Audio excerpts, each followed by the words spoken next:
Umalis na kayo rito! Nariyan na siya! Hindi ko kayo iiwan, Nay!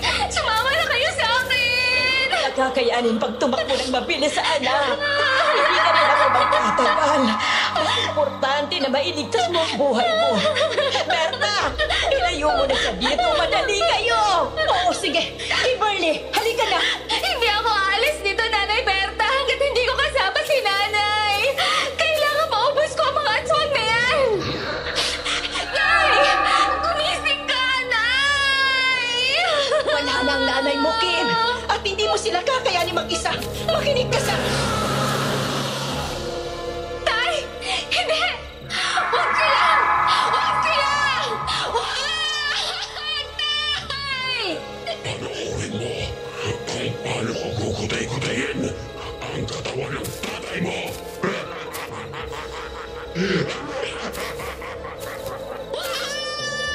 Ito ang kabayaran ng pagpatay mo sa asawa ko! Huwag!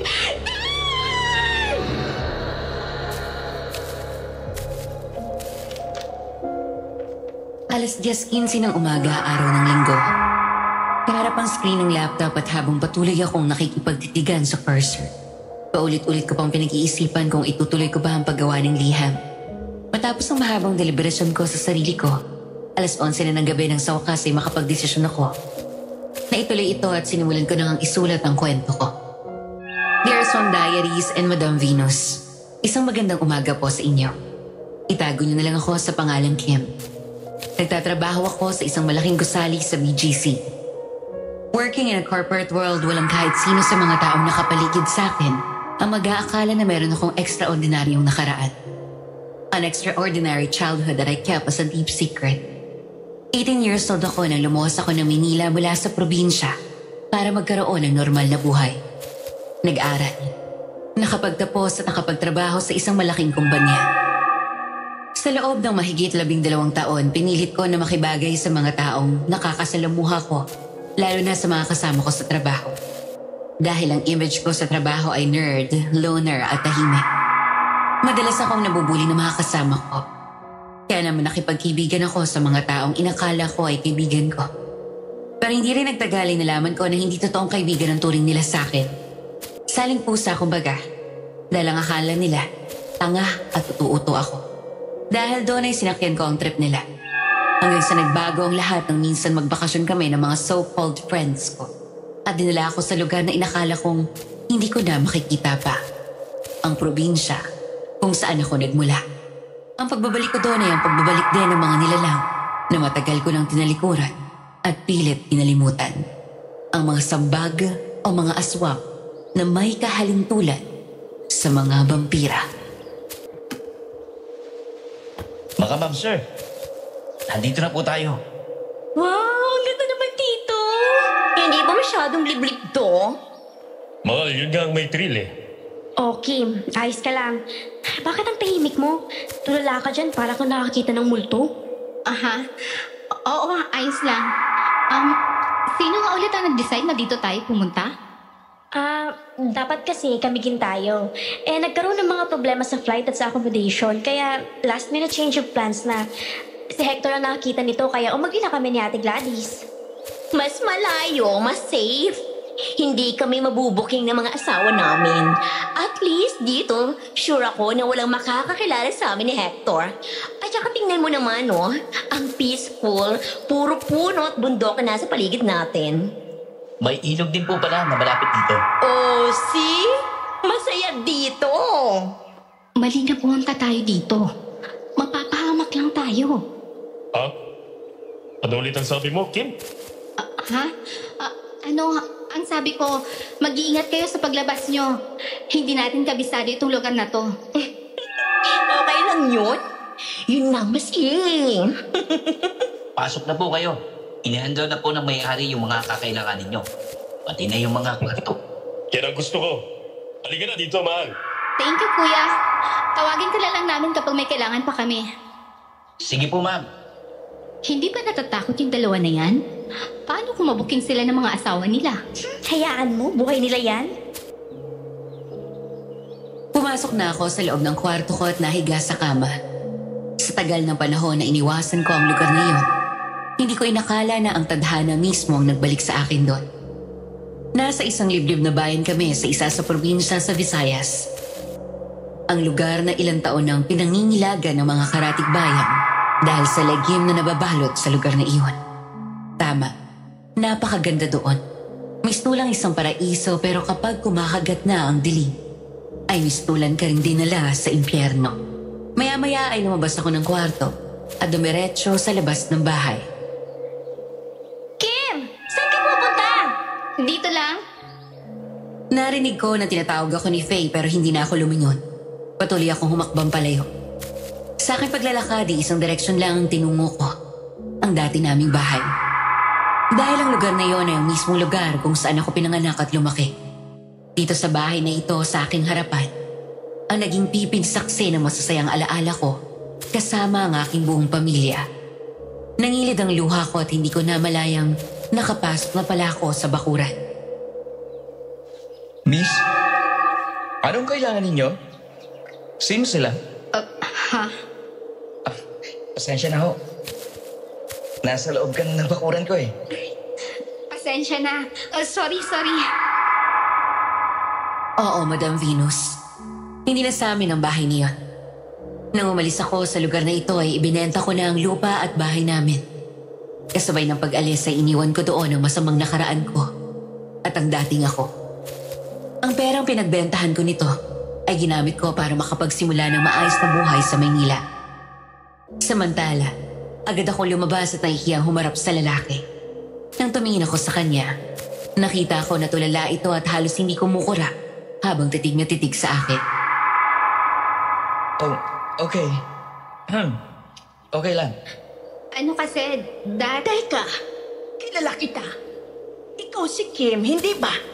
Kimberly? Tuluyan akong naiyak sa tuwa nang makilala ko ang matandang babae na lumabas mula sa bakuran ng kanilang bahay. Si Nanay Berta, ang matalik na kaibigan ng aking namayapang ina. Lumapit siya sa akin at tinitigan ako ng mabuti. Nang makilala niya ako, doon na siya naging emosyonal. Ako nga po, Nay Berta. Ay, Diyos ko, anak. Kimberly, natutuwa ako makita ka ulit. Ako rin po. Ay, siya nga pala. Magpakilala ka na. Kim, ang pamilya niya ang nakabili ng bahay at lupa niyo. Clay, siya yung kinikwento ko sa iyo. Si Kimberly. Hi, Kim. Sa wakas, nakilala rin kita ng personal. Palagi kang binibida sa akin ni Nanay Berta eh.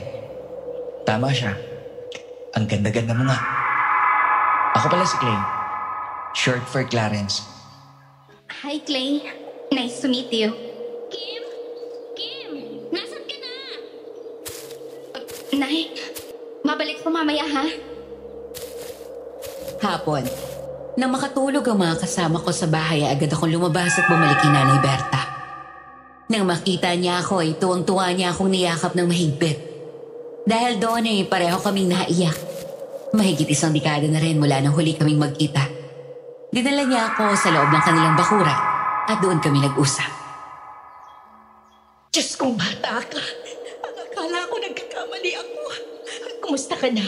Abay, dalagang-dalaga ka na. Pumuti ka at lalo kang gumanda. Salamat po, Nay. Maayos naman po ako. Nagtatrabaho po ako ngayon sa isang malaking kumpanya sa May Taguig. Ako mabuti naman at napaayos ang buhay mo sa Maynila. May asawa ka na ba? Wala pa po. Wala ngang boyfriend eh. Ako, ilang taon ka na nga ulit? 30 po. Uy, magkaedad pala tayo. Oo nga, ano? Alam mo ba na pareho kayo ng sinapit itong si Clay? Wala na rin kasi ang pamilya niya. Wala na? Ibig sabihin, Pinatay sila ng mga samba. buhay pa rin sila. Kailanman ay hindi sila naubos. Nadagdagan pa nga. Pero ang iba sa kanila ay nakikihalubilo na dito sa patak. Oo nga pala. Ikaw yung naririnig ko sa kwento ng mga taga rito na magaling na Matagal ko nang tinalikuran yon. Kaya kalimutan mo na. Iba na ang buhay ko ngayon. Pero anong ginagawa mo dito? Hindi ba't sinabihan na kita na huwag ka na babalik dito? Sa maniwala at kahit hindi, Hindi ko alam na dito sa probinsya na to kami pupunta. Sa Camiguin dapat ang punta namin. Bigla palang iniba ng mga kasama ko ang location namin na hindi pinapaalam sa akin. Kung alam ko lang, hindi na sana ako sumama. Mag-iingat kayo sa gabi. Gumagala pa rin sila. Pero ang target nila ngayon ay ang mga dayo. Yung walang mga alam tungkol sa aswang. Nga pala, pwede bang pumasok sa loob ng bahay mo? May titingnan lang ako. Sige, halika. Sumunod ako kay Clay matapos magpaalam saglit kay Nanay Berta. Nang pumasok kami sa loob ng bahay, agad bumalik ang masasayang alaala ko sa bahay na yon. Napangiti ako nang wala sa oras. Bago na ang mga gamit sa loob ng bahay, pero may ilang gamit ang naroon na pamilyar sa akin. Gaya na lang ng lampshade at ang sofa na gawa sa kawayan, maging ang dining table. Naroon pa rin ang painting na ang tatay ko pa mismo ang gumawa. Nostalgic? Oo. May mga gamit pala kami na hindi mo tinapon. Maayos at maganda pa naman eh. Tsaka matibay. Tingnan mo, hanggang ngayon buo pa. Clay, may nakita ka bang mga gamit dun sa kubo sa likod? Tinapon niyo na ba? Parang alam ko na yan. Eto ba? Biglang inalis ni Clay ang flower vase sa ibabaw ng maliit na mesa doon sa sala at inalis ang kulay puti na telang nakatakip doon. Ang lumang baol namin. Nagmadali ako lumapit at binuksan yun. Doon ko nakita ang mga lumang gamit ko na inakala ko na hindi ko na makikita pa. Ang lahat ng naroon ay mga gamit ko noon. Naroon pa rin ang paborito kong yantok na kapag hinila ay nagiging maliit na espada. Tinago ko talaga yan. Ang gaganda pa kasi. Nakakapanghinayang kung itatapon ko. Tsaka minsan nagagamit ko siya sa pakikipaglaban sa aswang. Manunugis ka? Hindi. Albularyo, hindi mo ba napansin sa paligid mo? Sinunod ko siya at doon ko lang napansin ang mga gamit ng pang-albularyo. May mga langis, iba't ibang dahon o sanga ng puno. May buntot pagi, mga kandila, tawas, at kung ano-ano pa. Natigilan ako nang makita ang isang picture na nakadisplay doon sa sala. Pamilya mo? Oo. Kailan pa sila namatay? 5 taon ang nakakalipas. Hindi tayo nagkakalayo ng karanasan. Hindi ako tumalikod, pero sinantabi ko ang pagiging albularyo. At tinapos kong pag-aaral ko dahil yun ang pangarap sa akin nila nanay. Pagkatapos, nakakuha ng magandang trabaho sa kabilang bayan. Pero minsan, ginagamit ko pa rin ang pagiging albularyo ko. Ginagamot ko yung mga lumalapit sa akin na may sakit o kaya nakulam o nabarang. Minsan nakikipaglaban sa aswang. Isang beses nga ay napatay ko ang pinakamatandang aswang sa tribo ng mga sambag. Hanggang isang gabi, habang nasa trabaho ko, natsyempohan nila na nasa labas pa ang parents ko. Kinuha sila ng mga sambag at doon pinatay sa kanilang tribo. Tapos inuwi silang bangkay. Yun ang sumalubong sa akin ng umaga nang makauwi ako. Mapaghiganti ang mga sambag. Isang buhay ng katribo nila ang kunin mo. Buong pamilya mo ang kapalit. Matagal ko na silang gustong patayin. At ngayon nandito ka na, Kim. Baka pwedeng tulungan mo ako. Clay, tapos na ako dyan. Matagal ko nang tinalikuran yan. Hindi mo man lang bibigyan ng katarungan ng pagkamatay ng pamilya mo? Sige, aalis na ako. Sandali lang. Bago ka umalis, kunin mo to. Lumingon ako kay Clay at inabot niya sa akin ang mga bawang, isang garapon na asin at insenso. Nang hindi ko kunin yon, sapilitan niyang nilagay iyon sa kamay ko. Pagkatapos ay sunod na ibinigay ang yantok. Panlaban habang narito ka. Siguradong dadalaw sila mamayang gabi sa tinutuluyan ninyo. Umaaligid ang mga aswang kapag nalaman nila na may dayo sa bayan na to. Hindi na nila malansi ang mga residente dito. Kaya madalas silang nabibiktima ay mga hindi taga rito. Yung walang alam sa mga aswang? Sige, salamat. Ibabalik ko na lang bago ako umalis. Okay. Mag-iingat ka habang nandito ka. Umuwi ako matapos yon. Para hindi makita ng mga kasama ko ang dala ko, dumaan ako sa likod ng bahay at doon itinago ang mga binigay ni Clay. Papasok na dapat ako sa loob ng aksidente kung narinig ang usapan ng mga kasama ko tungkol sa akin. Nasaan si Kim? Ewan ko. Nagising ako, wala na siya eh. Baka lumabas na naman yon. Ang weird talaga ng babaeng yon. Lalo na nang dumating tayo dito. Pansin ko rin nga eh, na paano alam niya na tong lugar na to? Taga rito ba siya? Pa, malay ko at nakaalam ko kung bakit ba kasi sinama-sama pa natin yung saling pusa yung kaibigan eh. Sana pala hinayaan natin pumunta sa Kamigin mag-isa para lalong magmukhang tanga. Ay, ikaw itong may sabi na isama eh. Hindi ako si Faye. Maraming pera yon, hindi nyo ba alam? Para may manglilibre sa atin. Nakatipid pa tayo. Sa bagay. At saka, para may tagaluto tayo at may nauutusan. Exactly! Yan ang papel niya, kaya natin siya dinala dito. Pero, tatanga-tanga talaga yun eh. Paniwalang-paniwala na kaibigan ng turing natin sa kanya. Hindi ko pala gusto yung babae niyo, bakit niyo pa sinasama sa circle of friends niyo? May pakinabang pa eh. Appear! Paano kung makalat tayo na inuuto niyo lang siya? Hindi yun. Tanga naman yun eh. Walang alam. Sige lang. Hintayin niyo lang hanggang matapos ang bakasyon na to. Sisiguraduhin ko na hindi kayo makakangiti pagkatapos nito. Lihim akong natatawa matapos pindutin ang red stop button ng video recording. Wala rin kaalam-alam ang mga ito na ikipaglaro lang din ako sa kanila. Isa-isa kong tiningnan ng mga pictures ni Gladys at Hector na magkasama at magkakandong. Ang mga videos nila na sikreto kong kinuhaan habang nagtatalik sila palihim sa opisina. Kasama na doon ang mga pictures at iba pang ebidensya ng pagnanakaw ni Faye sa kumpanya. Gising na pala kayo? Oh, Kimberly. Saan ka na naman galing? Doon lang sa kapitbahay. Tinawag kasi ako. Ikaw talaga umaalis ka na wala kami, ano? Ang sarap ng tulog niyo kanina eh. Kaya hindi na ako nang istorbo. Teka lang. Magluluto na ako para may makain tayo. Guys, labas tayo pagkatapos kumain. Baka may masayang ganap dito sa gabi. Oo nga. Ghost hunting! Exciting yun! Aswang hunting. Ayaw nyo? Aswang? May aswang dito sa lugar na to? Hindi mo ba alam? Nasa liblib na baryo tayo. Maraming sekreto ang pusod ng gubat. May mga nakatira dyan na hindi natin alam kung tao. Ay nako, huwag ka nang manakot dyan.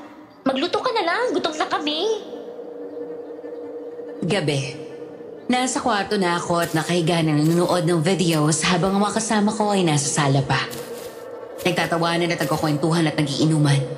Mula doon ay naririnig ko na ako na naman ang pinag-uusapan nila. Tinatawanan at nilalait.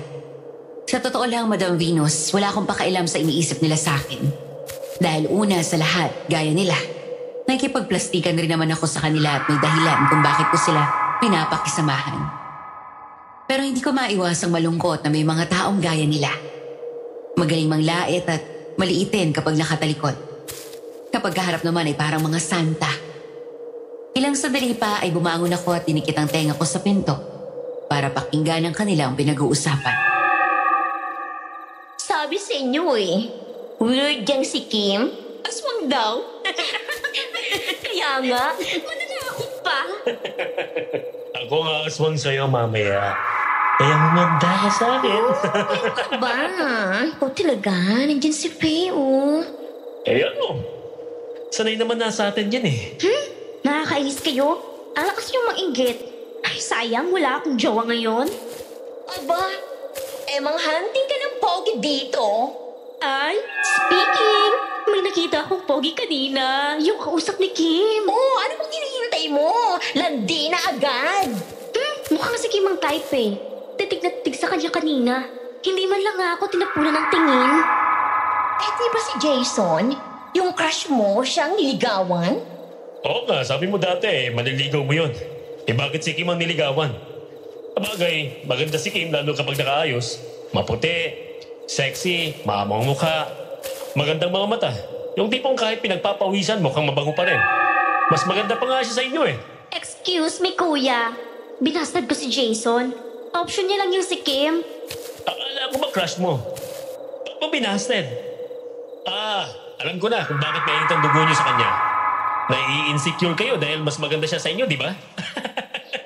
Hindi Ikaw sino bang kakampi mo? May gusto ko rin yata sa babaeng yun Wala, ano ka ba? Ikaw ang mahal ko. Alam ko na. Bakit hindi na rin si Jess? Yung tour guide natin? Ay, oo nga. Pogi din yun. Bukas, para na rin double date tayo. Napatingala ako nang marinig ang nakakatakot na alulong ng aso sa paligid. Habang silang tatlo sa labas ay biglang huminto sa pag-uusap. Mabilis na pumaling ang ulo ko nang marinig ang mahinang yabag ng mga paa na tumatakbo sa paligid. Mahina lang yon. Pero sa mga kagaya ko na malakas ang pandinig, rinig na rinig ko iyon. Kasunod nito ay ang kaluskos sa paligid. Ano yun? Ewan ko. Parang may tao sa labas. Hindi. Parang may mga bangis na hayop. Kuya Hector, tingnan mo kaya. Ayoko nga.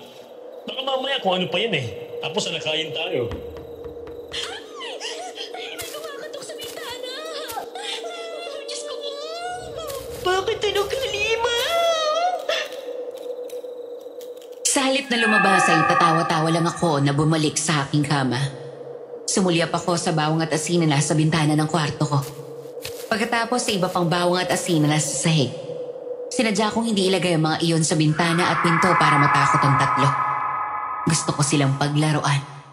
Gusto kong malaman kung matapang din ba silang humarap sa mga aswang. Gaya ng kung gaano silang katapang kapag kung ano-anong masasama na ang sinasabi nila sa akin kapag nakatalikod ako. Buksan mo na, Kuya Hector. Baka mamaya may trip lang sa atin eh. Huwag mong basta bubuksan ang pinto kung hindi mo sila kayang labanan. Hindi mga tao ang nasa labas. Mga aswang. Kapag nakapasok sila dito, hindi kayo makakauwi ng buhay sa pamilya nyo. Aswang? So, hindi ka nagbibiro kanina? May sinabi ba akong joke lang sa huli ng sentence ko kanina? Kinuha ko ang bawang at sinabit iyon sa mga bintana pagkatapos ay nilatag ang mga asin. Habang ginagawa niya iyon ay nakatingin lang ang tatlo na bakas ang takot sa muka. Pigil na pigil akong tumawa ng mga sandaling iyon, Madam Venus. Samantala matapos iyon ay kinuha ko ang 2 insenso, saka sinindihan iyon. Ano yan? Insenso, para lumayo sila at hindi makalapit dito. Anong gagawin mo? Hoy, huwag mong buksan ang pinto. Baka pumasok sila. Nervyosa ka naman eh. Una kong nilagay ang isang insenso sa pinto sa likod ng bahay. Pagkatapos ay pumunta naman ako sa front door. Pagkabukas ko ng pinto ay agad nasipat ng matatalas na mata ko ang 2 pares ng pulang mga mata na nakatago sa dilim at likod ng masukal na halamanan. Kinuha ko ang yanto ko at mahigpit yung hinawakan. Natigilan ako na biglang lumabas wala sa likod ng mga makakapal na halaman ang 2 aswang. Yung asin! Abot niyo sa akin ang asin! Ayoko mo lumapit dyan. Baka lumapit ninyong aswang. Mamili ka! Ibibigay mo sa akin yung asin o mamamatay ka kapag napasok tayo at kinain ka nila! Ito na.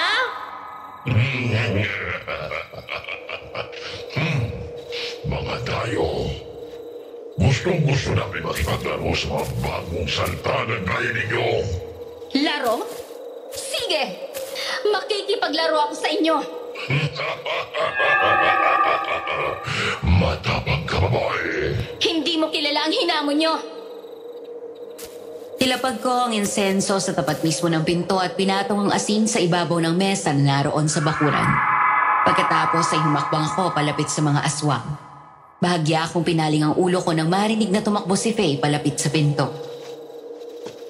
Kim! Bumalik ka dito! Magpapakamatay ka ba? Doon ka na sa loob! Matapang ka, babae.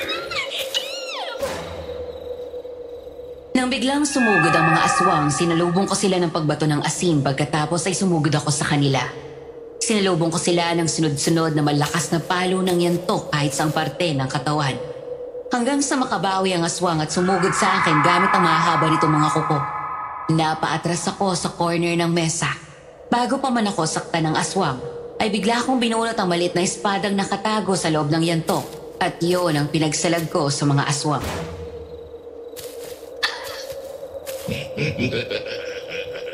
Binabaga mo ako, babae. Sa lahat ng tayo dito sa bayan na to, ikaw lang ang matapang na lumaban sa amin. Dayo, dito ako sa bayan na to pinanganak at lumaki. Kaya kilala ko kayo. Ang aswang na kung tawagin ay sambag. Mga aswang na may dugong vampira. Sino ka bang babae ka? Yes!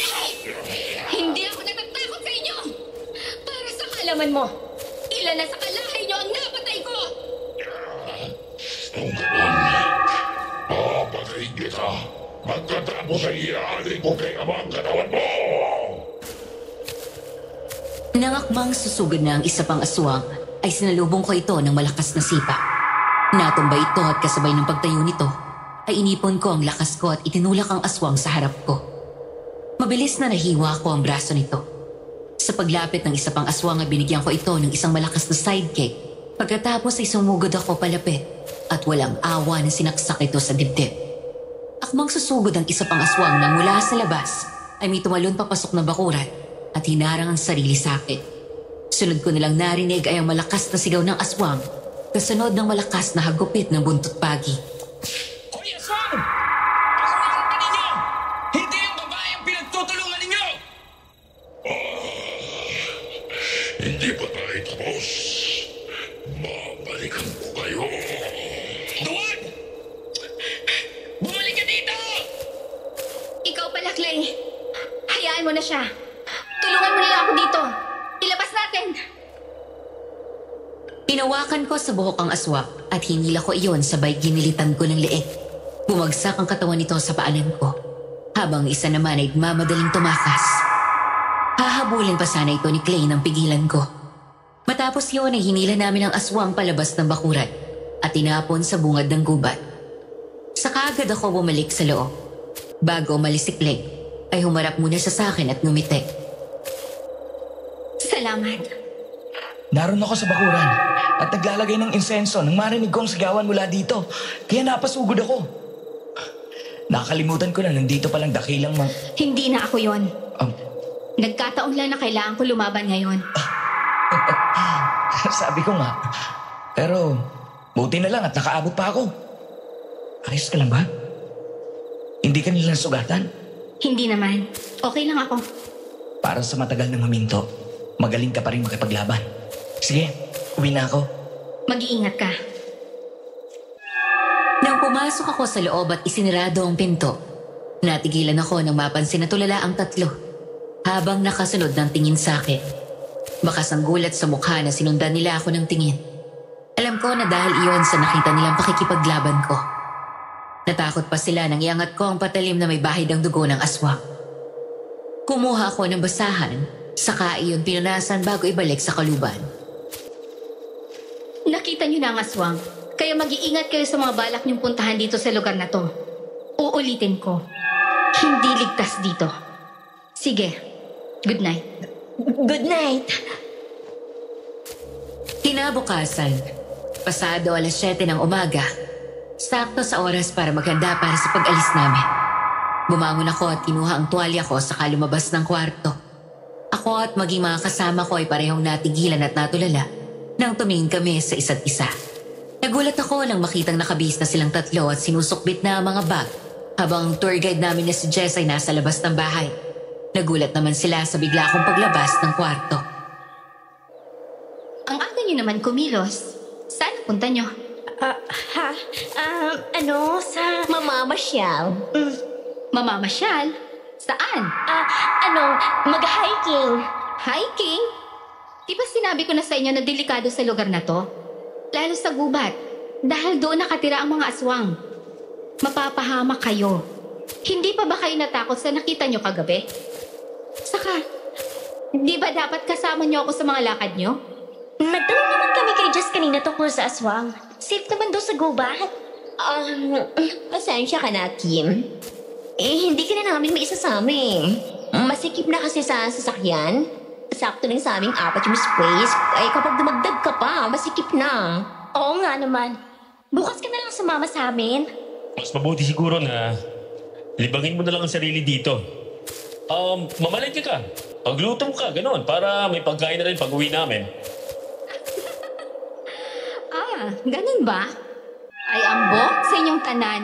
Lingaw-lingaw lang sa inyong laag. Bantay mo sa aswang ha? Basin birahon mo dihas lasang. Mabo. Ano? Ang sabi ko, ingat kayo at enjoy. Mga ma'am, sir. Halina po at baka mahuli tayo. Bago umalis ay ilanganing umiti si Faye na halatang guilty at hindi rin makatingin sa akin ng diretsyo. Habang si Gladys ay mataray at pairap akong tiningnan. Umuwi pa ako sa kanila nang nakangisi. Pagkatapos ay sinarado ang pinto. Anong palagay niyo sa akin? Alila niyo? Hihintayin kayo sa pagbalik niyo at pagluluto kayo? Ikaw na babae ka. Ay nako, hindi mo dapat tinatarayan ang mga taong nakakaalam ng baho mo. Dapat, nagbabait ka. Dahil bad ka, isusumbong ko kayo at ako ang karma niyo. Kinuha ko ang cellphone ko at binuksan ang isang secret email ko. At pagkatapos ay ipinadala ko sa email ng boss namin. At sa mga asawa ni Gladys at Hector ang picture nilang dalawa. Maging ang mga ebidensya ng pagnanakaw na nakuha ko laban kay Faye sa ilang buwan kong pakikisama sa kanila. Lahat pati videos. Okay guys, it's payback time. Ay nako, babalik na nga lang ako ng Maynila. Bahala kayo dyan magkagulo.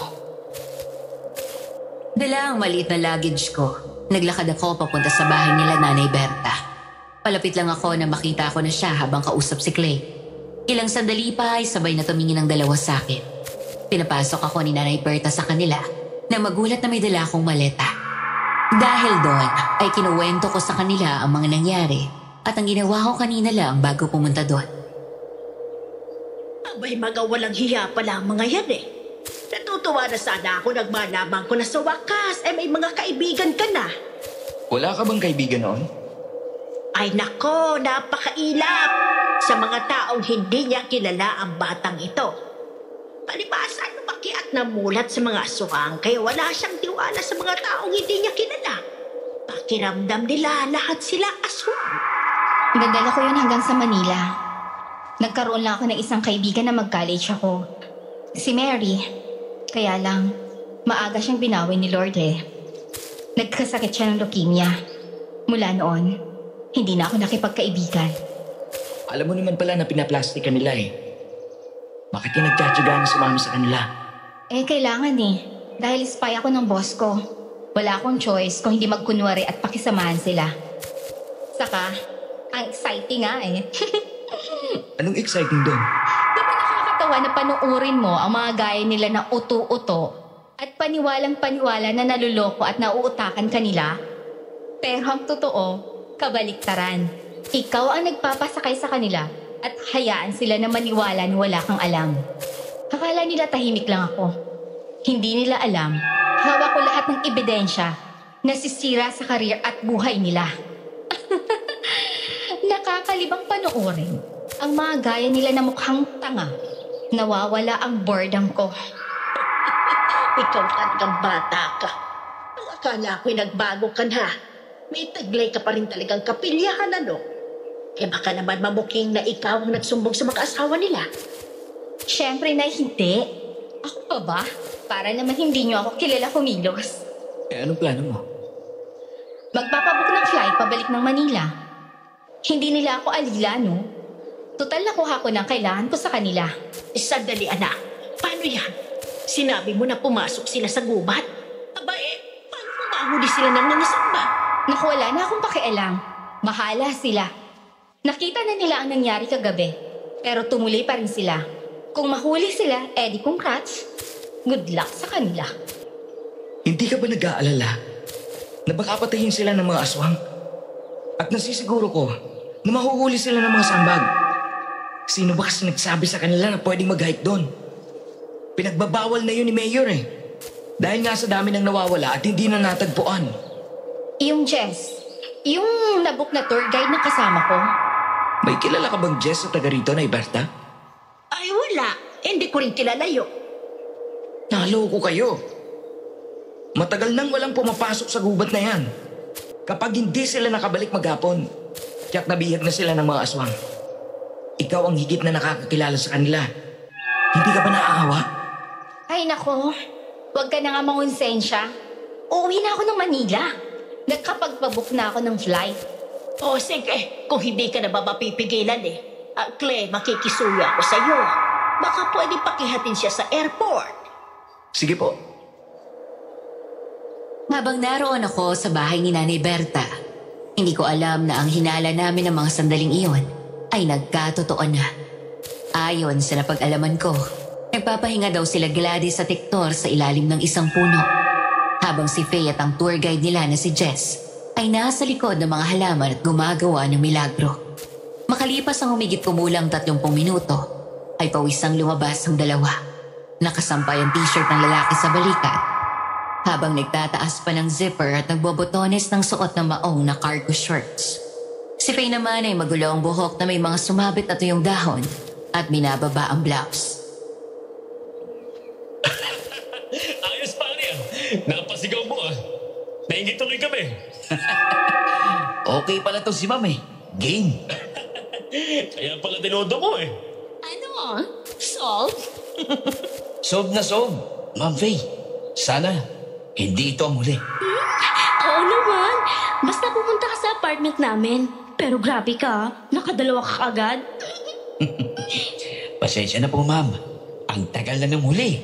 Nga pala, pasado alas 4 na. Halika na at bumalik na tayo. Baka abutin tayo ng dilim dito sa gubat. Baka mamaya magdatingan pa yung mga aswang eh. Diba, sabi naman ni Jess, wala naman ditong aswang sa gubat. Mas maniniwala pa ako kay Jess dahil siyang taga rito. Ayaw na tayong paalisin ni Kim dahil naiingit siya sa atin. Speaking, ano kayang ginagawa nun ngayon? Sana nakaluto na siya pagdating natin. Dapat lang. Yun ang papel niya, kaya natin siya sinama rito. Para maging utusan natin. Ang galing mo doon. Halina po. Alis na tayo. Habang naglalakad sila sa gubat pabalik sa apartment, makalipas lang ilang sandali natigilan sila sa paglalakad nang marinig ang maraming yabag ng paa na tumatakbo sa paligid. Lumingon silang apat sa paligid, kasunod ng pamilyar at nakakatakot na angin na narinig nila kagabi. Ano yun? Narinig niyo ba? May mga tumatakbo. Oo nga no. Sino kaya yun? Halika. Bilisan na lang natin kagad ang lakad para makalabas na tayo dito sa gubat. Guys, yung narinig natin kagabi, di ba ganyan din ang tunog nun? Oh my gosh! Anong gagawin natin? Baka mabangis na hayop lang yon. Ang mga sambag. Sila ang mga aswang. Takbo! Nandiyan na sila! Sabi mo walang aswang dito! Oh my God! Oh my God! Teka! Maabutan na nila tayo! Nandiyan na sila! Saan kayo pupunta?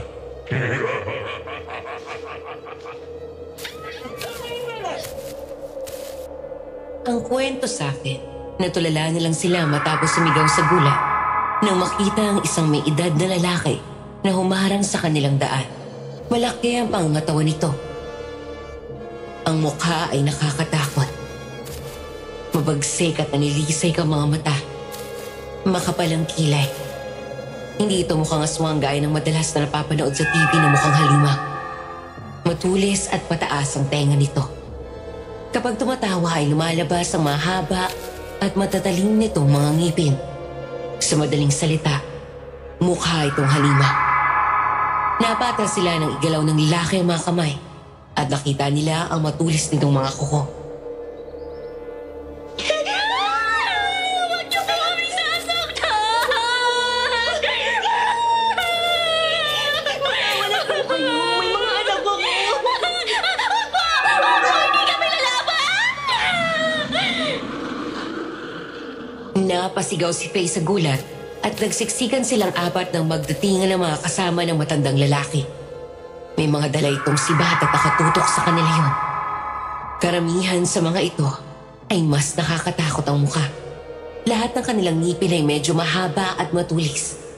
Ng mga sandaling iyon, alam na ng tatlo ang panganib na nasa paligid nila.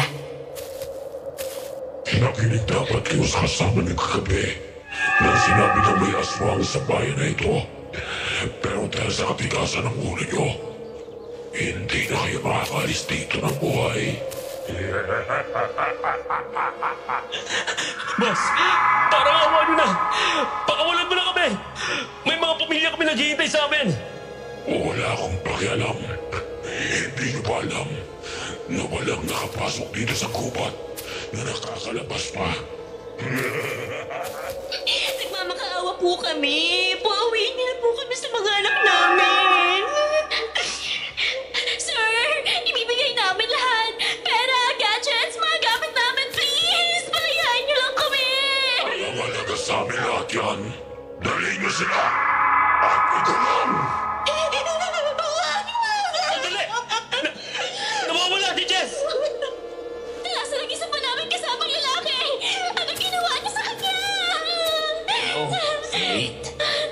Nandito lang ako.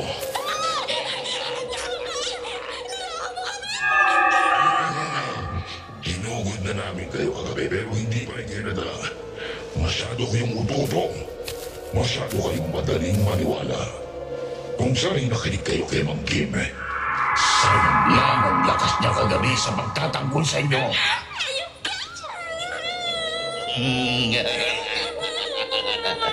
Anong pakiramdam nang nakipagtalit ka sa aswang?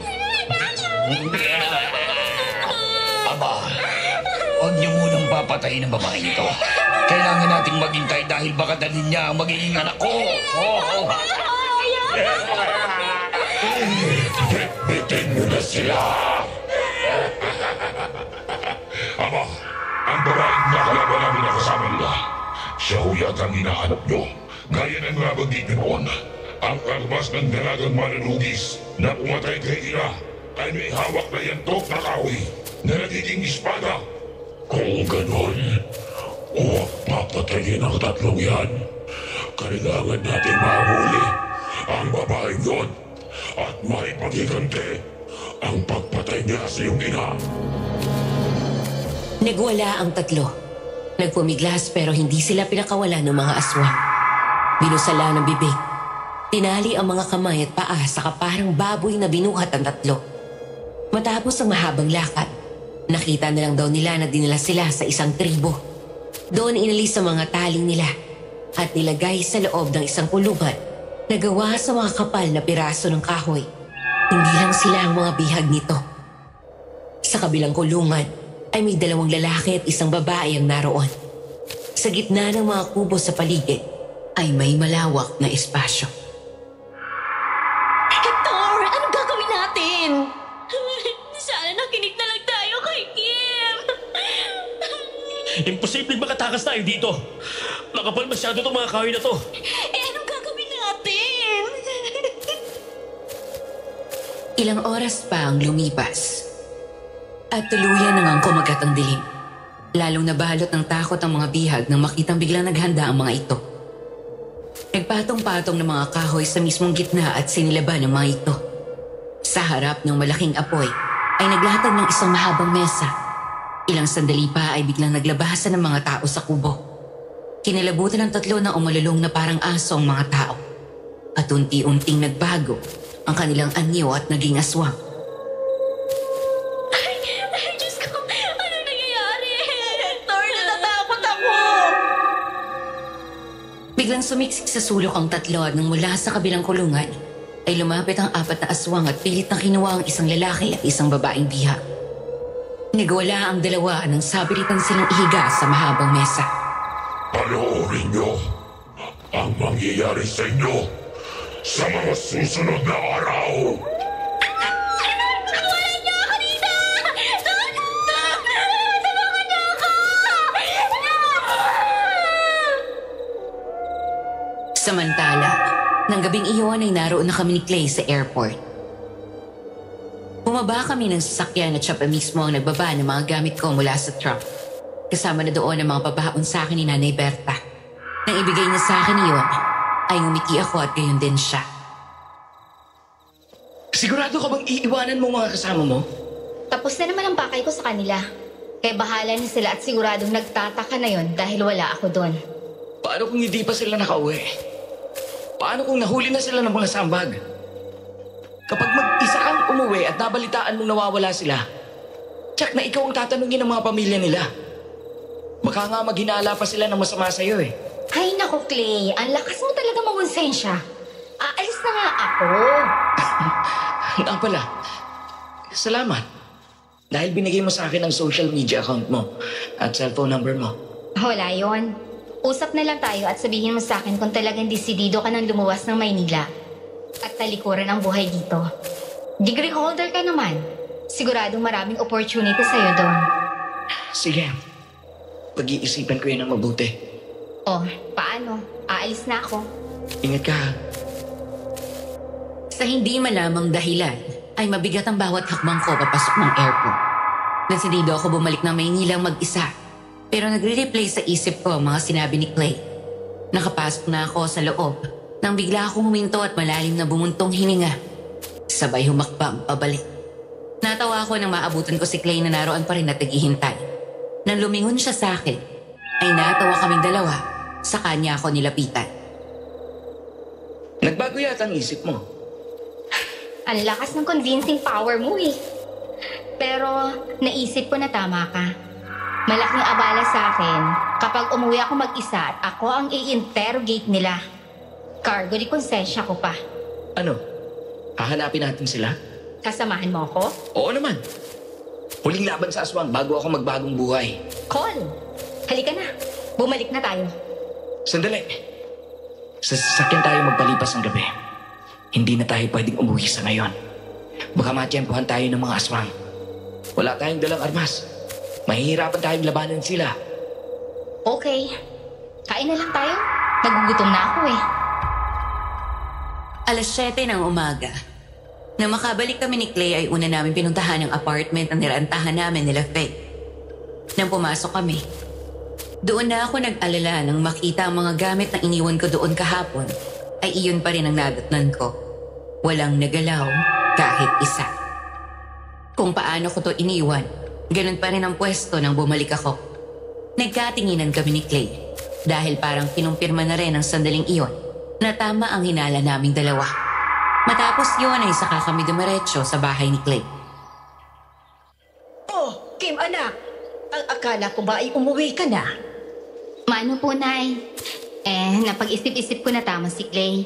Kahit na animal ang ugali ng tatlong yon, magkakasama pa rin kaming pumunta dito at dalahin ang konsensya ko kapag may nangyari sa kanila. Hindi pa ba sila nakakabalik? Hindi pa po. Dumaan muna kami sa apartment bago pumunta dito. Wala sila doon. Haba kung ganon, wala mang ay nabihag na nga sila ng mga sampag. Ang tanong dala ngayon ay, buhay pa kaya sila? Sana ho. Ay teka, saan ka tutuloy? Doon pa rin pa sa apartment? Kung hindi ho makakaabala dito na lang sana sa inyo. Naku, paano ba yan? Siksikan din kami dito sa gabi dahil narito rin ang mga anak at mga apo ko. Dito ka na lang sa bahay, Kim. Total, ako lang naman dito, tsaka may ekstrang kwarto naman. Ay siya nga naman, mas mainam pa. Sa ganun ay kahit pa paano mabawasan ang pangungulila mo sa nanay at tatay mo. Sige po. Thank you, Clay. Papasok pa lang kami sa bahay ni Clay nang mula sa labas ay huminto na ang motor na may dalawang sakay. Nang may binyato ito, pagkatapos ay mabilis na pinasibad paalis ang motor. Tumakbo palabas ng bahay si Clay at ako naman ay kinuha ang binato nila. Isang papel na nakabalot sa bato. Uy! Clay, may sulat. Buhay pa mga kaibigan mo. Kung gusto mo silang mapawi, pumunta ka dito sa tribo. Buhay pa nga sila. Siguradong ang pinuno nila ang nagpadala nito. Tiyak na patibong to. Sa ngayon, ay magpahinga muna tayo. Tapos saka tayo mag-usap mamaya para mapagplanuhan ang gagawin natin. Sige. Pagdating sa bahay, pinagamit sa akin ni Clay ang kwarto dati ng parents ko. Nang tumingin ako sa kama ay parang nakikita ko pa rin sila doon. Nakahiga habang naghaharutan. Tapos ay bigla kami papasok ng dalawa kong nakababatang kapatid at papagitna sa kanila. Saka kami matutulog ng magkakatabi. Umagos ang luha ko at mapait na napangiti. Miss na miss ko na kayo, Nay. Tay, pasensya na ako kung napagod ako at tumalikod. Kung hindi ko kayo nabigyan ng katarungan, susubukan ko po ngayon. Babawi ako. Sana hindi pa huli ang lahat. Hindi pa yan. Alam ko rin na naiintindihan ka nila. Bilang magulang, mas gugustuhin nila na mabuhay ka ng payapa at ligtas. Sa huling pagkakataon, tatapusin ko ang mga sambag. Lalo na ang mga namumuno sa kanila. Huwag kang mag-alala, Kim. Tutulungan kita. Sabay nating ipagiganti ang pamilya natin. Sa ngayon, magpahinga na muna tayo. Kailangan natin ng lakas. Kaya lang, marunong ka bang makipaglaban? Oo. Sa nakalipas na mahigit 1 dekada, tuwing Sabado ay nag-iinsayo ako. Sige, mabuti kung ganon. Saan matatagpuan ang tribo ng mga aswang? Doon pa rin ba sa dati? Ang balita sa amin ay wala na doon ang kanilang tribo. Lumipat na at walang nakakaalam kung saan. Maghanda ka. Mamayang gabi, sisimulan natin ang paghahanap sa kanila. Hapon. Pasado 4:00 ng hapon. Natatapos lang namin ihanda ang mga gamit na dadalhin gaya ng mga panlaban sa mga aswang. Asin na may tinadtad na bawang at tinaluan ng abo. Ang banal na tubig na hinaluan ng mga kinatatakutan ng mga aswang. Bukod sa bawang gaya ng luya, tinikdik na bulaklak ng anipay at maraming katas ng kalamansi. Nilagyan din iyon ni Clay ng maraming asin at tiniktik na sanga ng kamangya. Pagkatapos ay inirosyonan ito. Ilagay niya ito sa mga maliliit na bote. Tig-isa kami ng buntot pagi at ngayon nga ay pareho kaming naghahasa. Siya sa bolo at ako naman ay ang yadtok na espada. Saan ka pala natuto sa pag-aalbularyo mo? Sa lolo ko. Noon kasi, parehong may trabaho ang mga magulang ko. Kaya si lolo ang halos nagpalaki sa akin. Nakikita ko mga ginagawa niya, kaya yun. Natutunan ko ng natural hanggang sa tinuruan niya ako ng maayos. Ayaw nga nila papa, dahil magulo daw at mapanganib ang buhay ng isang albularyo. Gusto nila ako magkaroon ng normal na buhay. Ang mga kapatid mo? Nag-iisang anak ako. Kaya nung mawala sila, pakiramdam ko, tinalikuran ko ang mundo. Mabuti na lang nariyan si Nanay Berta at inalalayan niya ako, tsaka yung girlfriend ko dati. Dati? Iniwalayan niya ako eh.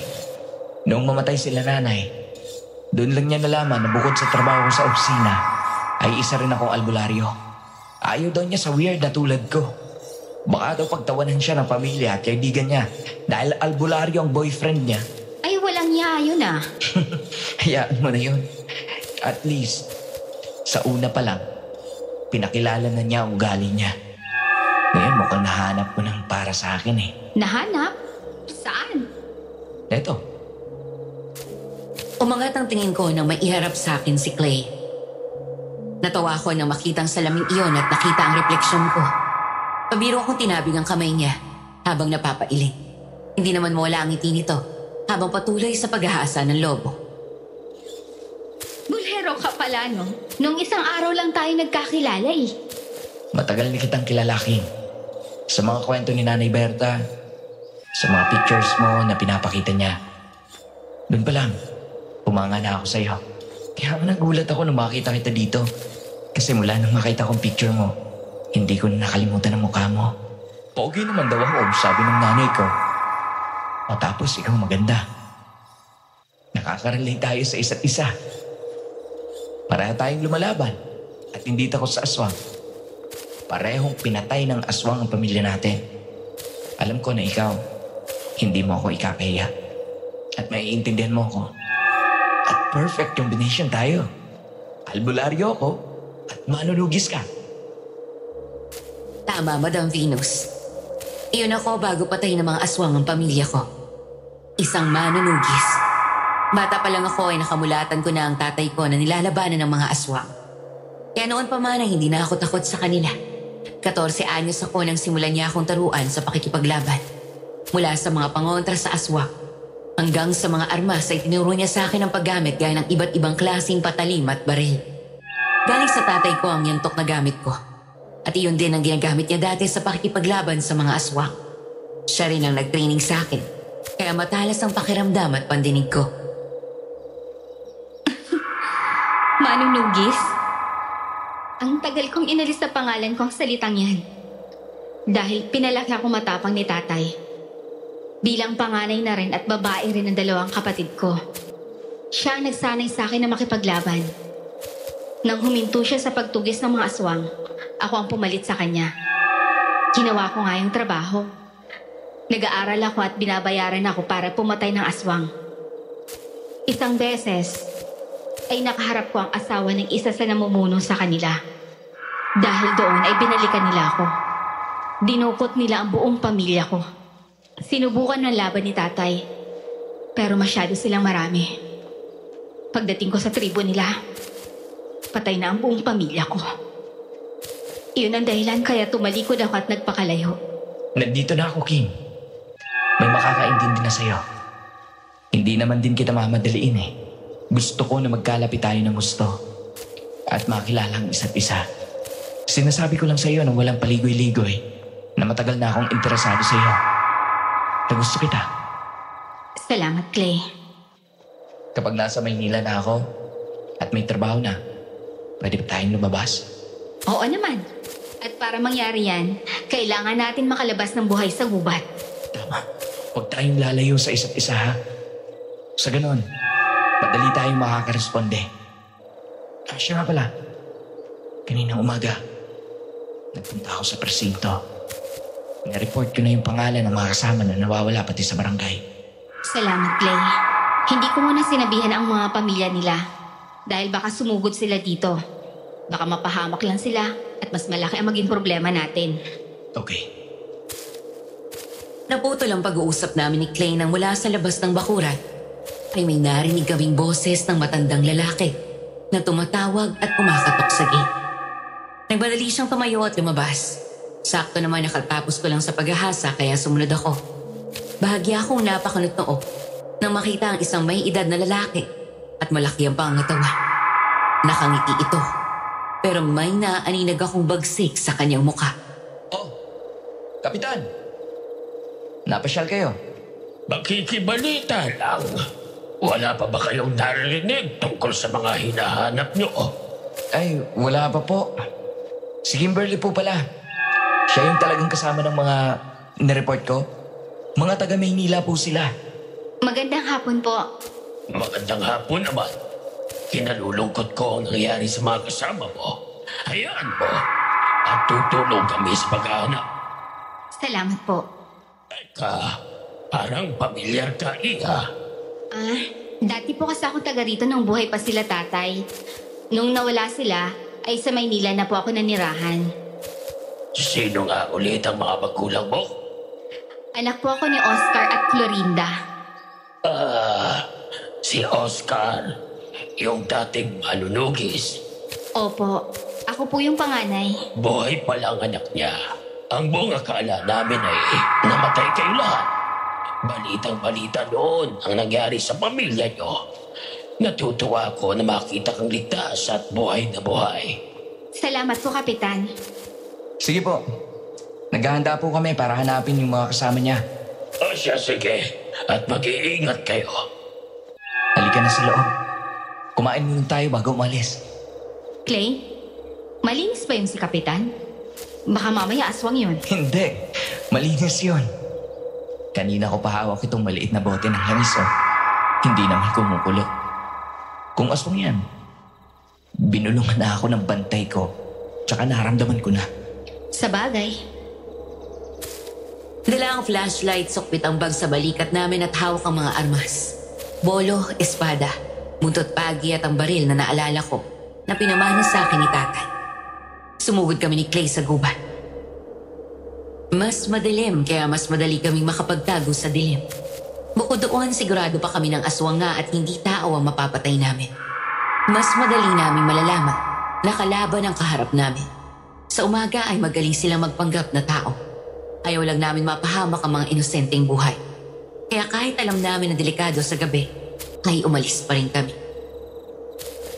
Wala pa rin tayo nakikitang usok man lang. Kaya nga eh. Kung narito lang sila sa paligid ng tribo nila, sa malayo pa lang ay may makikita na tayong usok. Hindi kaya natunugan tayo? Kilala mo rin sila. Malakas ang radar ng mga demonyong yan. Hindi na ako magtataka. Marami silang mga katribo na nakikihalubilo sa atin. Mahirap malaman kung sino ang aswang sa kanila at kung sino ang tao. Hindi natin nakikita ang galaw ng bawat tao sa bayan natin. Hindi natin alam kung sino ang lumalabas sa gabi. Kung sa ordinaryong aswang, madali nating malalaman. Pero kakaibang mga sambag, wala sa kanilang mga senyales gaya ng ibang aswang na nakakasalamuhan natin. May tao. Ang mga aswang. Agad kaming naging alerto matapos marinig ang mabilis na yabag ng mga paa na tumatakbo sa paligid namin. Pinatay namin ang flashlight. Saka mahigpit kaming humawak ni Clay sa mga armas na hawak namin at patuloy na nakiramdam. Madilim sa paligid kaya ang tanging naging mata namin ng mga sandaling iyon ay ang aming pandinig. Habang nakatayo ako ay naririnig ko si Clay na may kinuha sa kanyang bag na hindi ko na inusisa pa. Kim, huwag kang lalayo sa akin. Ikaw rin. Nasa malapit lang sila. Umanda ka. Bibilang ako ng 3, okay? Okay. 1, 2, 3. Sa likod!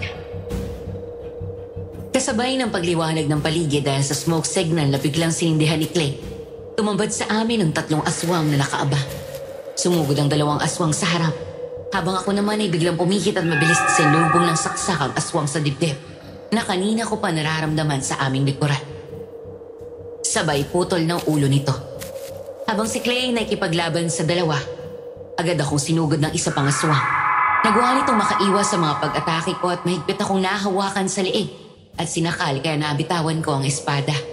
Sinuntok ko ng sinuntok ang aswang sa mukha, sabay sipa ng malakas palayo sa akin. Nabitawan ako nito, pero mabilis ding nakabawi at tumakbo pabalik sa akin.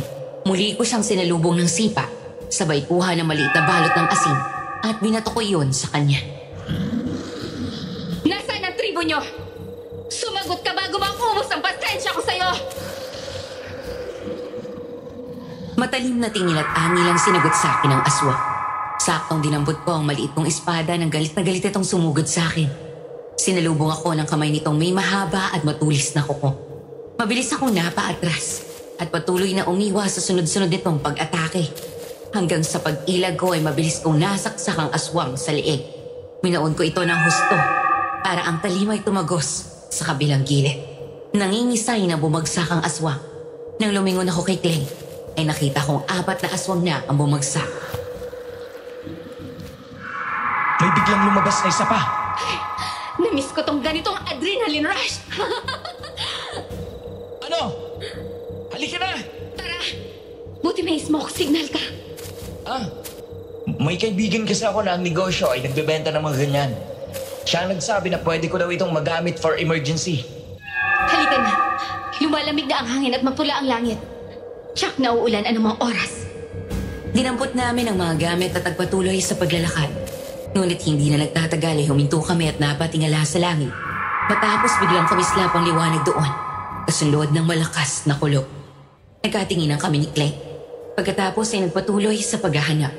Hanggang sa paglalakad namin, ay may nakita kaming isang pamilyar na sapatos. Nag-iisa ito at walang kapares. Kay Faye ito. Narito lang sila sa paligid. May mga aswang ulit. Umanda kami sa posibleng pagsugod nila.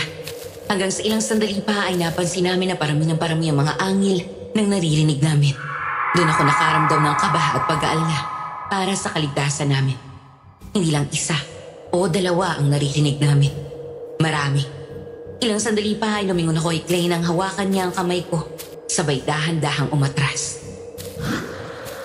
Marami sila, Kim. Atras! Mamamatay tayo kapag lumaban tayo! Paano sila, Faye? Mag-iisip tayo ng ibang paraan. Ang babaeng manunokis. Tinatagal ako na makita kang muli. Matagal na panahon na rin ang lumipas. Nasaan ang mga kasama ko? Huwag kang mag-alala. Gaya ng sinabi ko sa'yo sa mensahe, buhay pa sila. Hindi pa namin sila pwedeng patayin. Dahil hindi pa sila kumpleto. Wala ka pa.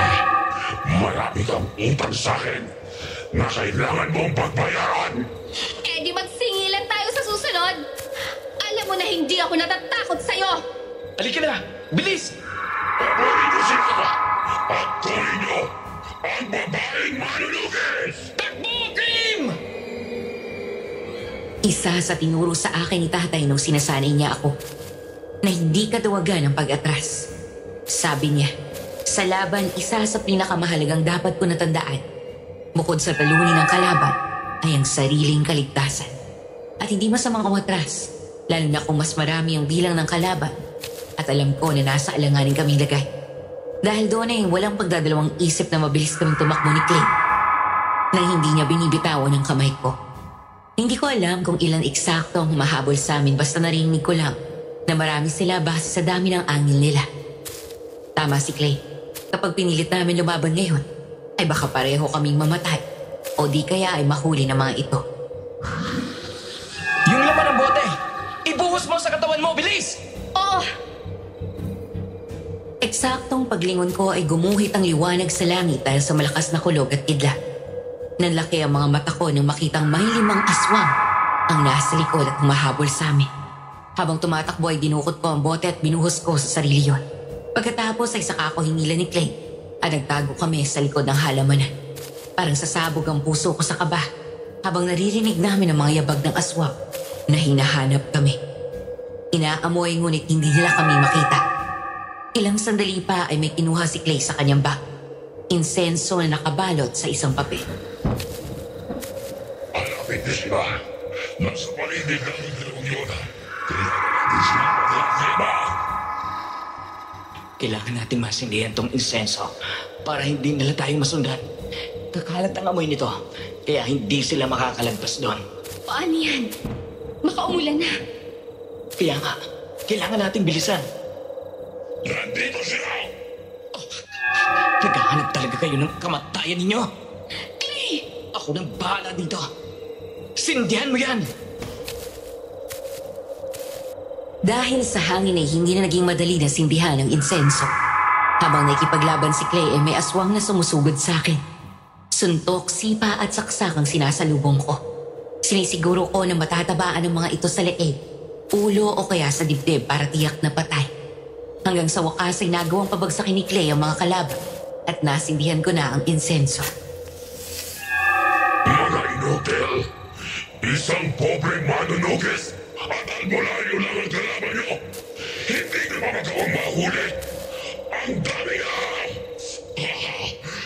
Pangamihan! Kim, halika na. Kailangan na nating makalayo. Dahil kapag bumuhos ang ulan, tsak na mamamatay ang insenso. Masusundan nila tayo. Mahuhuli ko rin kayong dalawa. At kapag dumating ang araw na yun, ako mismo ang papatay sa inyo! Mabilis kaming tumakbo ni Clay na walang lingon-lingon. Saktong nakalabas kami ng gubat nang biglang bumuhos ang ulan at tiyak na namatay na ang apoy ng insenso. Dahil din sa ulan, ay nawalan na ng epekto ang usok mula dito. Ilang sandali pa, gaya ng inaasahan, ay naririnig na namin ang mga angilang aswang na humahabol pa rin sa amin. Malapit na kami sa bahay nang lumingon ako sa kanila. Pasok! Kim! Buntik na tayo doon ah! Oh, ano nakakatawa doon? Muntik na tayong makatay! Ngayon ko lang naisip na miss ko na makipaglaban sa mga aswang. Sira ka talaga. Tumawa ka pa talaga. Anong plano natin bukas? Hihingi tayo ng tulong sa mga pulis at sa mga taga rito. Kung hindi tayo kikilos, hindi matatahimik ang bayan na to. Kailangan din natin magbago ng plano. Bukas ng umaga, kausapin natin si Nanay Barta. Pasado 8:00 ng umaga nang magising ako. Tahimik sa sala kaya marahil ay wala doon si Clay.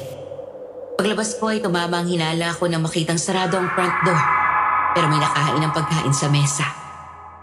Lumapit ako doon at tinikman ang niluto nitong tosino. May hinanda rin siyang pritong itlog at garlic fried rice.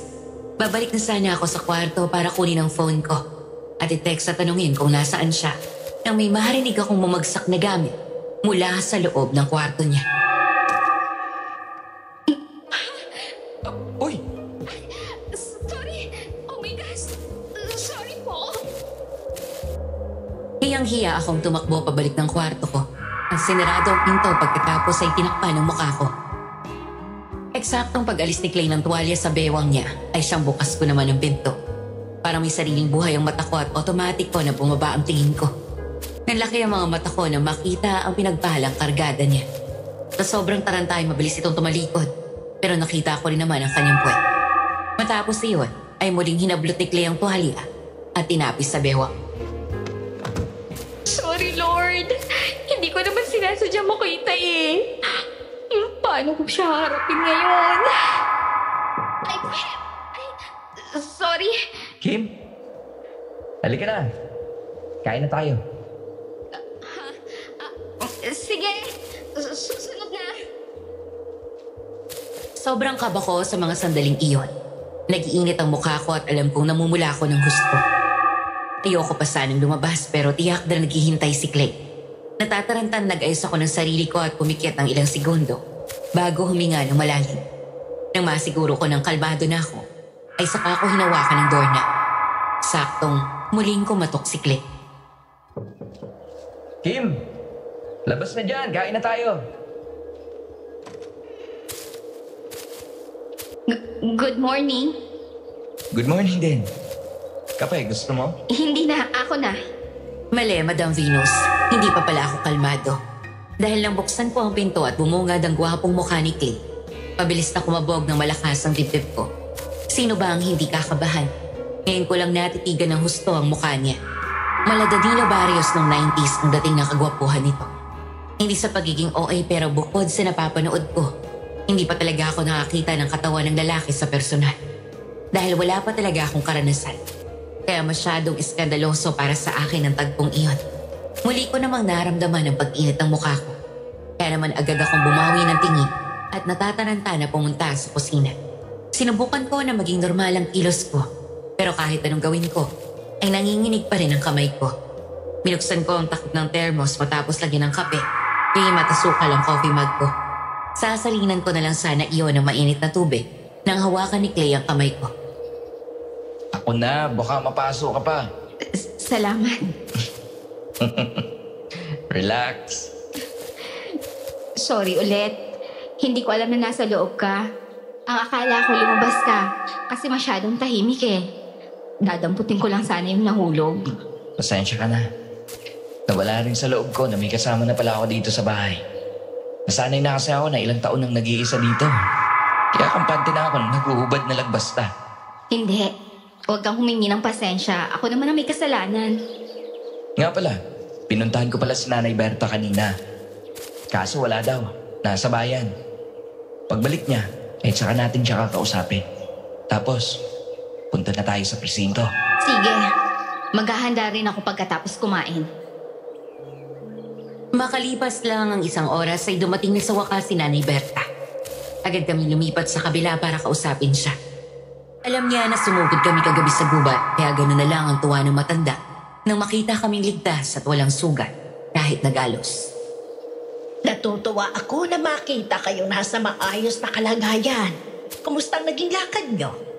Mali ang diskarte namin, Nay. Naghintay pa kami na dumilim. Tsaka kami pumasok sa gubat. Dapat pala sa umaga pa lang. Hindi po namin mahanap ang tribo nila. Kaya kung saan-saan kami napadpad. Kung nakita lang namin yun agad, hindi kami matatagalan. Hindi kami maabutan ng mga aswang. Dati naman ay palaging may usok na nakikita sa gubat. Yun ang senyales na yun ang tribo nila. Ibig sabihin ay napaghandaan nila ang pagdating nyo. O anong plano nyo? Pupunta po muna kami sa presinto. Magtatanong kung anong update sa report namin. Tapos bukas, maliwanag pa lang. Lalakad na kami para mahabang oras ang paghahanap namin. Kapag nakita nyo sila, huwag kayo basta susugod. Hintayin nyo na gumabi. Dahil kapag kumakagat ang dilim, nagtitipon sila sa labas ng kanilang mga kubo. Gagawa ng malaking apoy kung saan pupuha sila ng bihag nila at doon sa mahabang mesa ilalatag ang kawawang biktima. Yun ang gabi ng pag-aalay. Inaalay nila sa demonyo ang kanilang bihag. May ritual sila pagkatapos yun ay sa kanila kakatayin ang biktima. Matagal ko nang alam na may lahing vampira sila. Pero paano po nangyari yon? Ang buong akala ko kasi, hindi totoo ang mga vampira. Yun ay kwento lamang ng mga nakakatanda. Pero wala namang sapat na ebidensya na nagpapatunay na nagsimula ang mga aswang na sambag bilang vampira. Ang alamat kasi niyan, may isa daw banyaga ang napadpad dito sa bayan natin. Bago pa lang daw noon nasasakop ng mga Kastila ang Pilipinas. Ayon sa mga kwento, ang lalaking banyaga na ito ay isang vampira. Nagtago sa bundok dito sa atin at nakakilala ng isang magandang dalaga na may dugong aswang. Nagkaibigan. Pagkatapos ay sa kagustuhan na maging kagaya niya ang babae, kinagat niya ito. Sa halip na maging vampira, naging sambag ang babae. Isang aswang na sinisip-sip muna ang dugo ng kanyang biktima bago kainin ang lamang loob nito. Mula noon, dumami na ang kanilang lahi. Ngayon ko lang nalaman ang buong kwento nila. Uulitin ko, yun lamang ay matandang usapan dito sa atin. Hindi ako sigurado kung totoo yun. Nay, kung sa umaga kami papasok sa gubat, paano namin malalaman kung tao o sambag ang makakasalubong namin? Yun ang isa sa inaalala namin. Kaya gabi kaming lumakad kahapon. Ayaw namin na may madamay na insusenteng tao. Salamin. Kapag nakita nyo na walang refleksyon sa salamin ang kausap nyo, ibig sabihin ay sambag ang kaharap nyo at hindi tao. Tatandaan po namin yan. Mga anak, naway patnubayan kayo ng Diyos at samahan kayo ng kanyang mga anghel upang talunin at wakasan ang kadiliman na dala ng mga aswang sa bayan na ito. Ilang daang taon nang namiminsala ang mga yan sa bayan na to. Marahil pagod na rin siya at nais na niyang matahimik. Susubukan po namin ang makakaya namin. Ang mga kalalakihan dito sa atin ay nag-usap-usap kanina sa bayan. Nabalitaan nila ang balak na nahanapin ang tribo ng mga aswang. Ay gusto nilang tumulong sa inyo. Sila ang mga dating sundalo, kaya tiyak na matutulungan nila kayo sa pakikipaglaban. Kailangan namin ng mga gamit para tiyak na mapapatay sila. Ayoko may isang masawi sa pangkat namin kung magsasama kami ni Kim. Meron ako. Mga naiwan ng Tatay Pilonyo. Hindi ba't sundalo yun? Opo. Oh, halika, sumunod kayo sa akin. Medyo dismayado ako na lumabas ng presinto. Ayon sa mga pulis ay wala pa rin silang lead sa kinaroroonan ng mga kasama ko. Pero prangka nilang sinabi na kung voluntaryo silang pumasok sa gubat at hanggang ngayon ay hindi pa sila nakakauwi, huwag na daw kami umasa na makikita pa sila. Ng mga sandaling iyon, ay totoo na akong nag-aalala sa kanila. Paano ngayon yan? Anong gusto mong gawin? Kailangan na natin silang makita, Clay. Habang tumatagal sila doon ay tiyak na lalong manganganib ang buhay nila. Gusto mong umalis tayo mamayang hapon? Kung ako masusunod, oo. Pero sinabi ni Nanay Berta na pupulungin niya ang mga kalalakihan na kaibigan ng asawa niya na tutulong sa atin. Ayokong sumugod tayo doon nang hindi ako sigurado na mananalo tayo laban sa mga aswang. Tama ka sa sinabi mo. Ang akala natin kagabi ay handaan tayo pero hindi pala. Ang mabuti pa, gamitin na lang natin ang araw na ito para makapagpahinga at makapaganda bukas. Sabihan natin si Nanay Berta na bukas tayo lalakad. O sige. Halika, umuwi na tayo. Agad kaming sumakay sa sasakyan ni Clay. Habang binabagtas namin ang daan at sandaling bumagal ang takbo dahil sa traffic, isang pamilyar na mukha ang namataan ko na naglalakad sa gilid ng kalsada. Si Jess. Gulat akong napatuwid ng upo at sabay lingon para masigurado ko na siya nga ang nakita ko. Walang duda, si Jess nga. Tumatawa pa ito kasama ang 2 lalaki at 4 na babae. Nang aksidente ako mapatingin sa side mirror, nalaki ang mga mata ko nang makita wala itong refleksyon sa salamin. Clay, ihinto Hinto mo. Bakit? Si Jess. Yung tour guide nila, Faye. At huling kasama nila papunta sa gubat. Sandali. Huwag mong biglain. Baka biglang makatakbo. Itatabi ko ang sasakyan. Sundan mo lang sila mula sa likod. Sige. Hinintay ko silang makalagpas ng konti bago ako bumaba. Normal akong naglakad at sinundan si Jess. Kasama ang mga sa unang tingin pa lang ay halatang mga bakasyonista din. Tulad namin. Maya-maya ay tinapi ko ang mga babae. Nang lumingon sa akin ay sumenyas ako ng huwag maingay. Pinapunta ko sila sa likod ko. Gayon din ang dalawang lalaki. Patuloy na naglakad si Jess na ang buong akala ay mga kasama pa rin niya ang nasa likod. Maya-maya ay kasunod ko na si Clay. At mula doon ay naririnig namin ang mga sinasabi niya. Bukas po bago mag-alas 7 ng umaga ay aalis na tayo. Dadaling ko po kayo sa pinakasikat na attraction dito. Yung falls at ang ilog. May mga indigenous people na nakatira sa mundo. Madadaanan natin ang tribo kung saan sila nakatira. Mababait ang mga yon. At yak, mag-i-enjoy kayo sa hiking. Dahil maganda ang tanawin. Talaga? Tapos ano? Ikukulong nyo at kakainin sa gabi? Umalis na kayo ng lugar na to. Bago pa may mangyari masama sa inyo. Hindi tao itong tour guide ninyo. Kung hindi isang aswang. Ang tribo na sinasabi niya ay ang tribo ng mga aswang. Ikukulong nila kayo doon at papatayin. Umalis na kayo, bilis! Matapos bunutin ng maliit na espada mula sa kaluba, ay tinutok ko ang talim nito sa liig ni Jess. Sabay sakal dito gamit ang braso niya. Samantala, siniguduhan ng mga tao doon sa bayan ang sinabi ni Clay. Dahil doon ay takot na tumakbo ang mga turista palayo. Matapos yun, ay tinulungan niya ako sa pag-interrogate kay Jess. Wala akong alam sa pinagsasabi nyo. Bitiwan nyo ako. Hindi ako aswang. Nasaan ang mga kasama ko na pumasok sa gubat? Hindi ko alam. Hindi mo alam? Hindi na sila nakabalik mula nang pumasok kayo sa gubat. Ikaw nandito tapos sila hanggang ngayon ay nawawala. Huwag mo akong tinatarantado. Hindi ako gaya ng inaakala mo. Wala akong alam sa sinasabi mo. Bitiwan mo ako. Umamin ka na! Wala akong aaminin. Hindi ako aswang. Isusumbong ko kayo sa polis. Hindi pala. Bigla akong pinatid ang paa nito sabay balibag sa simento ng padapa. Ipinilipit ko ang kanyang mga braso sa likod at inaangkla ang mga ito. Pagkatapos ay sinakyan ko siya sa likod. Pilit pumiglas ang aswang, pero hindi nito nagawang makaalis o kahit man lang ihagis ako. Dahil sa umaga ay maaari silang magpalit ng anyo at maging aswang, pero mahina sila. Nagmamadaling nilapitan ni Clay ang isang tindahan at hiniraman nakita nitong maliit na salamin. Pagkatapos ay hinarap iyon kay Jess.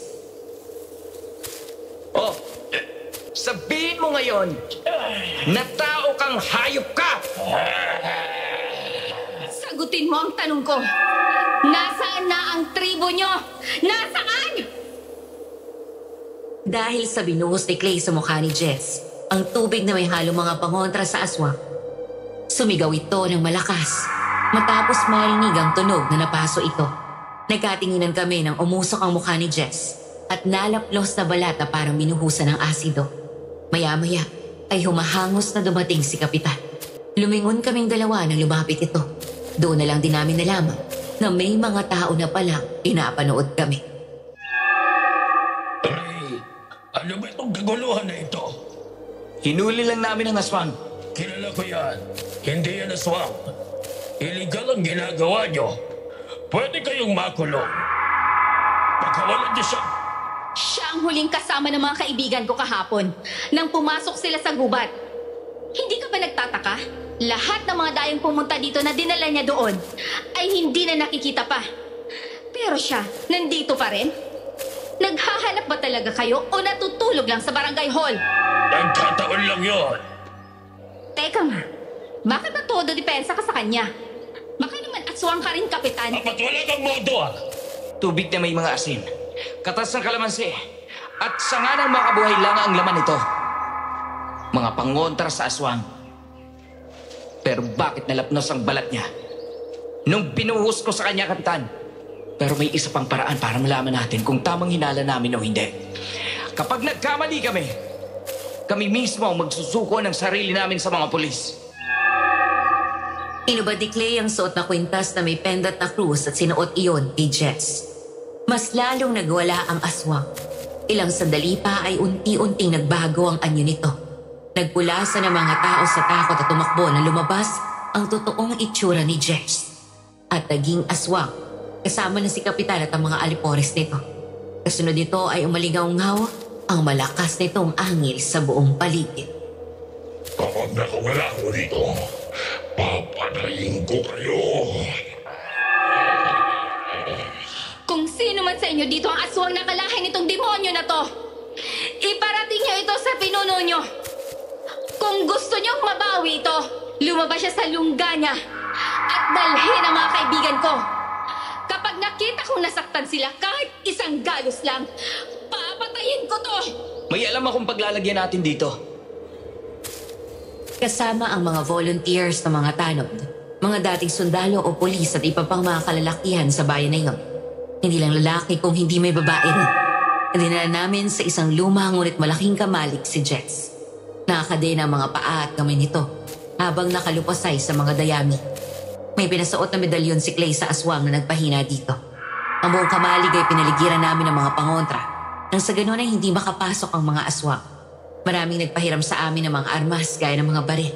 Ang iba ay may hawak na itak. At lahat kami ay armado ng dasal at matinding pananalig sa Diyos. Lahat kami ay mga naulila ng mga mahal namin sa buhay dahil sa mga aswang. Nang tumingin ako sa paligid ay nasa kanya-kanyang posisyon ng mga kasama namin. Hawak ang kanilang mga baril. Nakakubli sa paligid ng kamali at handang magpaputok anumang oras. Bakit hindi ka muna umidlip? Ayos lang ako. Hindi ako inaantok. Si Kapitan, duda ako sa kanya kung paano niya ipagtanggol si Jess. Ako rin. May nakita akong suot niya. Kaya lalong tumibay ang hinala ko na aswang siya. Ano yan? Ang kwintas ng suot niya. Minsan na akong nakakita nun. Mula sa aswang na nilabanan ni Lolo. Parang anting-anting nila. Hindi malalaman ng gaya natin na albularyo at manunugis na aswang sila dahil doon. Kaya siguro hindi kumukulo ang langis ko kapag nasa malapit siya. Alam ko na ang tinutukoy mo. Pero nagulat ako sa'yo kanina. Alam ko na matapang ka. Pero ang ikaw mismo ang humamon sa mga aswang, lalo na sa pinuno nila, iba yun. Binalik ko lang sa kanila ang mga ginagawa nila sa atin. Binabalik ko sa kanila ang takot at perwisyong binigay nila sa buhay natin. Alam ko na kakampi natin ang Panginoon, Clay. Nasa panig tayo ng kabutihan. Kahit kailan ay hindi pa nananalo ang kasamaan sa kapangyarihan ng Diyos. Kaya kita hinahangaan eh. Salamat sa pagsama at pagtulong sa akin, Clay. Kung tutuusin, hindi mo na problema to. Pero nandito ka pa rin. Alam ko naman na hindi mo talaga ginagawa ito para sa mga kasama mo eh. Well, sabihin na natin na may bahagi sa nararamdaman mo na talagang nag-aalala ka. Pero alam ko rin na malaking parte sa'yo. Ginagawa mo ito para maipagiganti ang mga magulang mo. May atraso din sila sa akin. Kaya laban nating dalawa to. Laban ito ng buong bayan natin. Dahil iisa lang ang gusto natin. Ang kamatayan ng mga aswang. At katarungan para sa mga mahal natin sa buhay. Hayaan mo. Kapag natapos lahat to, babawi ako sa'yo. Napangiti si Clay at humakbang palapit sa akin. Umatras naman ako hanggang sa bumangga ang likod ko sa pader at tuluyan niya akong na-corner. Nahigit ko ang hininga ko nang ipatong pa niya ang kamay sa pader sa gilid ng ulo ko. Pagkatapos ay sadyang nilapit ng kanyang mukha sa akin. Paano ka babawi? Basta, kapag nasa Maynila ka na. Ay, akala ko pa naman sasabihin mo na tayo na. Epal ka. Ang bilis mo Kunwaring probinsyano pero mabilis ka rin sa babae. Kapag sigurado lang ako na gusto ko ng babae, syempre bibilisan ko ang kilos. Ayoko namang mula ako bago ako may gawin, di ba? Tsaka, hindi na tayo bumabata. Gusto ko na rin magkapamilya. At mukhang natagpuan ko ng babae pakakasalan ko. Kakakilala mo pa lang sa akin eh. Alam mo, kaming mga lalaki, yung mga matino na gaya ko, kapag may nakilalang babae at naramdaman niya na siya na yung babaeng yun, na gusto niya makasama hanggang sa pagtanda, yun Yun na yun. Malay ko ba? Natigilan kami sa pagbibiruan ng lumingon kay Jess matapos itong biglang umalulog na parang aso. Mabilis ng tayuan ng mga balahibo sa batok ko. Saka halos sabay kami lumingon ni Clay sa labas. Sa gitna ng malawak na palayan, sa likod ng mga puno at masukal na mga halamanan, ay narinig na namin ang kaluskos at mga yabag na tumatakbo sa paligid namin. Narito na sila. Humanda kayo. Inalis namin sa kadena si Jess at kinalagad palabas. Pagkatapos ay tumayo kami ni Clay sa harap ng kamali. Hawak ang mahabang baril. Habang iyantok na espada ay nasa likod ko at nakasabit sa katawan ng tali. Sadya namin pinakita ni Jess sa mga kalahi nito. Ilang sandali pa ay biglang lumabas ang isang aswang at sumugod. Ayun na, aswang! Isa! Dalawa! Matapos lumabas ang dalawang aswang at barilin namin ito ng tikisan ni Clay, pinatamaan namin ito sa puso at binaril pa ulit ito ng isa sa kasama namin na pinatamaan naman sa ulo. Maya-maya ay lumingon kami nang magkasunod na lumabas ang dalawa pang aswang. Hanggang sa kaliwa! Kung inaakala mo na makakaligtas ka at ang mga kasama mo, nagkakamali ka! Kung ako sa'yo, hindi ako magyayabang ng ganyan dahil itang kalabit ko lang nitong baril. Mamamatay ka! King! Sa kanan mo! Alam kong naririnig mo ako! Lumabas ka dyan o papatayin ko to! Kim! Nandito kami! Huwag kayo magpapaputok! Nagkatinginan kami ni Clay nang lumabas mula sa dilim ang kapitan ng bayan namin. Hawak nito sa damit si Hector at madilim ang ekspresyon ng mukha. Tama ang hinala ko kanina nang makailam siya matapos mahuli si Jess. Aswang nga siya, pero hindi ko inaasahan na tila siya pa ang namumuno sa mga aswang sa tribo. Nakumpirma ang hinala ko nang magsalita si Jess habang patuloy na nangihina ang katawan nito. Tulungan mo kami! Aba! Tulungan mo ako! Ikaw! Naturingan ka na kapitan ng bayan na to! Pero ikaw pa mismo ang nagdadala ng kapahamakan sa mga tao dito! Hindi ba't sila ba talaga ang papilyo sa amin? Ang maging pagkain namin? Maraming buhay na ang binuwis ng bayan na to! Para sa inyong mga demonyo kayo! Huwag mong sabihin na nakakalimutan mo na si Oscar at Florinda! Paano ko makakalimutan ang babaeng naging dahilan ng isa sa pinakamalaking laban ng mga aswang at mga tao dito?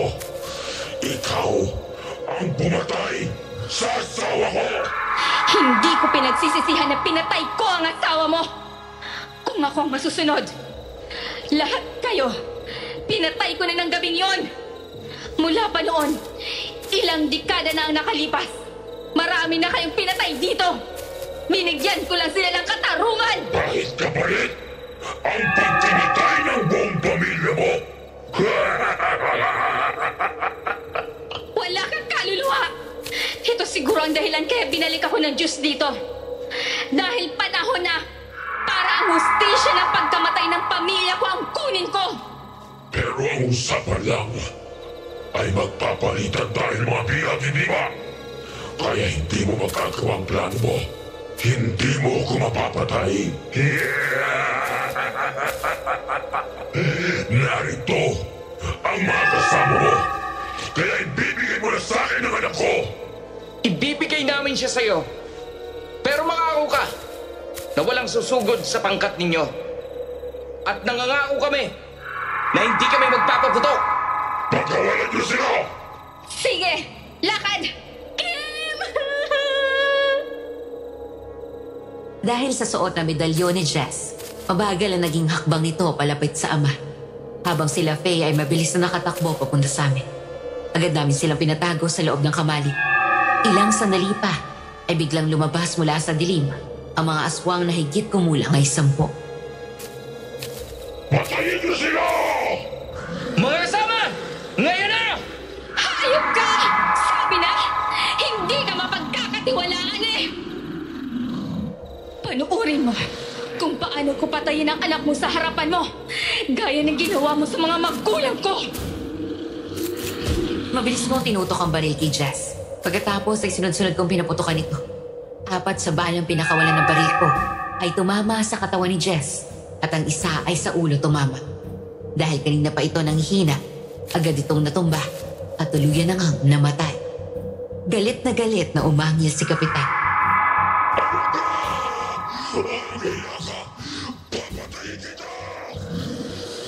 Amanos! Binili ko lang sa'yo ang ginawa mo sa pamilya ko! Binato ko ang baril nang sumugod sa akin ang aswang. Kasama si Clay, sinalubong namin ito. Nag-slide siya sa ilalim at ako naman ay mabilis na umilap nang sinubukan akong habulutin. Sabay iwan ng malalim sa likod nito. Pumuelta ito papunta sa akin at hinabol ako. Nang masunggaban niya ako sa liig, ay agad akong binalabag nito sa lupa at sinakal ng mahigpit. Nanilisik ang mga mata niya sa galit sa akin. Katumbas ng pagpupuyos ng damdamin ko para sa kanya. Alam ko na iisa lang ang pakay namin sa gabing iyon. Ang patayin ng isa't isa at bigyan ng hustisya ang mga pamilya namin. Matira ang matibay. Kung sino man ang mamamatay sa amin, ay pasensyahan na lang. Mamatayin kita kung paano ko pinatay ang buong pamilya mo! Kim!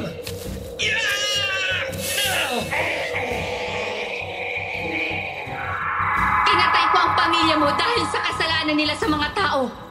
Para sa kabutihan at kaligtasan ang lahat ng ginawa ko. Ikaw, pinatay mo ang buong pamilya ko para lang makaganti. Dahil hindi mo matanggap na naisahan kita. At ang pobreng babaeng manunugit na ito lang ang katapat ng asawang mahina. Mas hayop ka! May nakakalimutan kang animal ka! Ang mga magulang kong pinatay mo!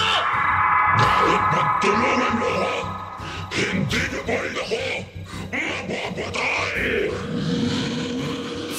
Dahil sa biglang pagsulpot ni Clay sa likod ni Kapitan, nagawa niyang saksakin ito ng bolo mula sa likod at sakalin sa leeg gamit ang braso sa kapilit na hinila palayo sa akin. Nang makabuelo ako at makatayo, doon ko siya sinipa ng malakas. Naihagis nito si Clay.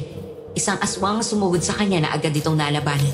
Habang si Kapitan ay muli akong sinugod ng matalim niyang mga kuko. Ngunit sa bawat pagsugod niya, ay nasasalag ko ng hawak kong maliit na espada.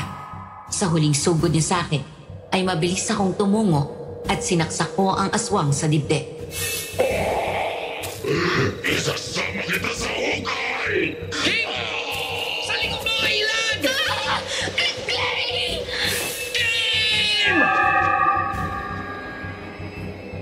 Nang lumingon ako ay doon ko nalang nakita ang isa pang kamay nito. Huli na at bago pa ako makaila, ay mabilis akong natusok na matalas nito mga kuko sa aking tagiliran.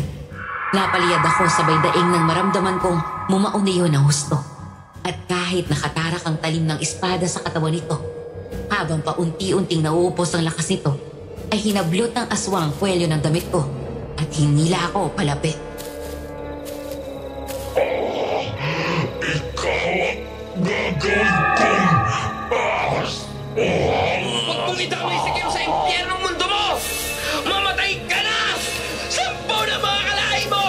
At ng buong tribo mo! Na nasusunog na sa mga oras na to! Anong ginawa niyo? Kung ano dapat na nangyari matagal na, ang lipulin kayo! At matahimik ang mga tao dito sa bayan na to! Nang matanggal ang kuko ng aswang mula sa tagiliran ko, natumba ito at tuluyan nang namatay dahil sa maraming tama ng saksak sa puso nito mula sa amin ni Clay. Maya-maya ay bumagsak ako sa lupa at napapikit ang maramdaman ng sakit sa tagiliran. Mabilis na binitawan ni Clay ang bolo at agad akong nilapitan. Sa tulong ng mga volunteers ay napatay namin ang mga aswang. Habang naroon kami, walang kaalam-alam sila Kapitan na may isa pang grupo kami na maliwanag pa lang ay naghahanap na sa tribo.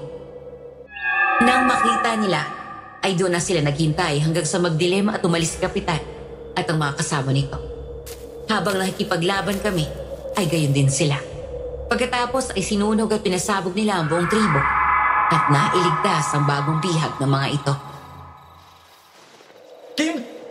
Kim! Lumilat ka! Clay, yung likod ko. Sige, uuwi na tayo. Ako mismo ang gagamot sa'yo.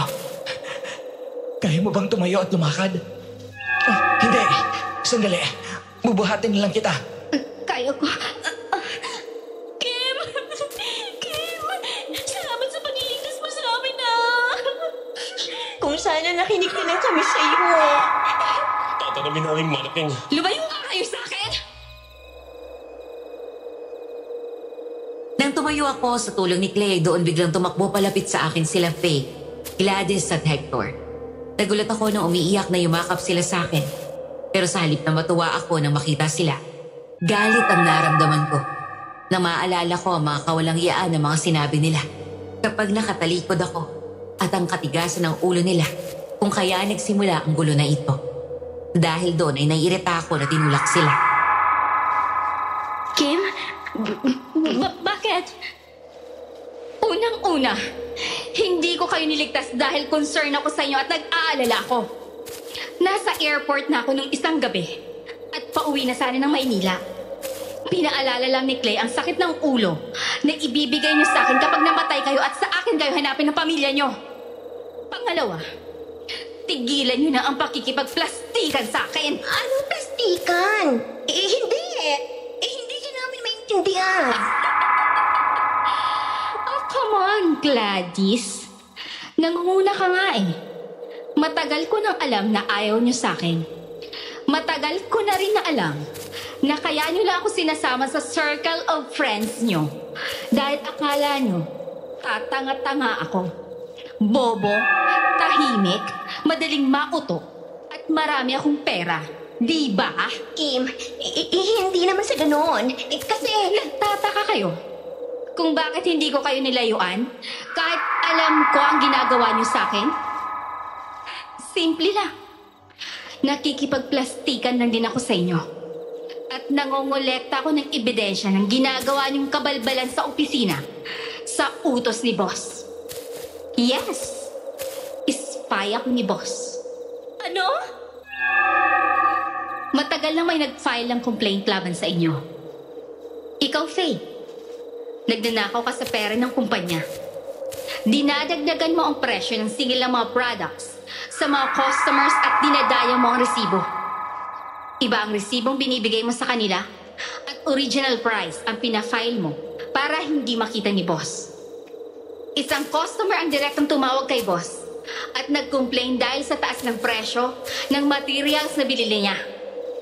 At kayong dalawa naman, dahil ginagawa niyong motel ang opisina, may nag-file ng reklamo sa inyo. Lahat ng kababuyan niyo na i-document ko na. At pinadala ko na kay boss at sa mga asawa niyo. Ano? Bakit mo ginawa yun? Bakit kinakailam? Ginawa ko lang ang trabaho ko. Hayop kang babae ka? Sa ginawa mo, sinisira mo ang pamilya ko! Sira ulo ka pala eh. Ikaw ang sumira sa pamilya mo. Noong araw at oras na nagdesisyon ka na pumatol sa ibang lalaki bukod sa asawa mo, doon pa lang, sinira mo ng pamilya mo. Pamilya nyo. Hindi na kayo naawa sa mga asawa at anak nyo. Kaya wag mong isisi sa akin ang consequence ng ginagawa nyo. Anak din ako. Wala kang alam kung gaano kahirap na lumaki na wala ang magulang. Hinuna mo yung kakapihan at kalandian mo. Ni hindi mo inisip ang magiging epekto ng mga ginagawa mo sa mga bata. Tapos, kasalanan ko? Kung ano man ang resulta ng ginawa nyo, mabuti nga sa inyo. Nagkamali kayo ng taong inakala nyo ay nauuto nyo. Hayop ka! Tama na, Gladys. Tama si Kim. Nung naroon tayo at nakakulong, katauhan ako. Bigla akong nangulila sa asawa at anak ko. Itigilan natin to. Maghiwalay na tayo. Na-realize ko na ayaw akong mawala ang pamilya ko. Tatanggapin ko ang kahit anong parusa ng asawa ko. Huwag lang silang mawala sa akin. Ano? Pababayaan mo lang ako ng ganito? Tatawarin mo ako. Ano gagawin ko? Hindi ako pwedeng makulong. Gamitin yung pagkakataon na to para itama ang mali ninyo at harapin ang resulta ng pagkakamali ninyo. Huwag ninyong sayangin ang pagod ng mga taong halos isugal ang buhay. Mailigtas lang kayo. Lalo na si Kim. Kim, tara na. Clay, bukas samahan mo ako sa puntod nila, nanay. Ngayon, nabigyan ko na sila ng hustisya. Pwede na akong marap sa kanila. Sige. Pero bago yun, kailangan muna nating gamutin yung sugat mo.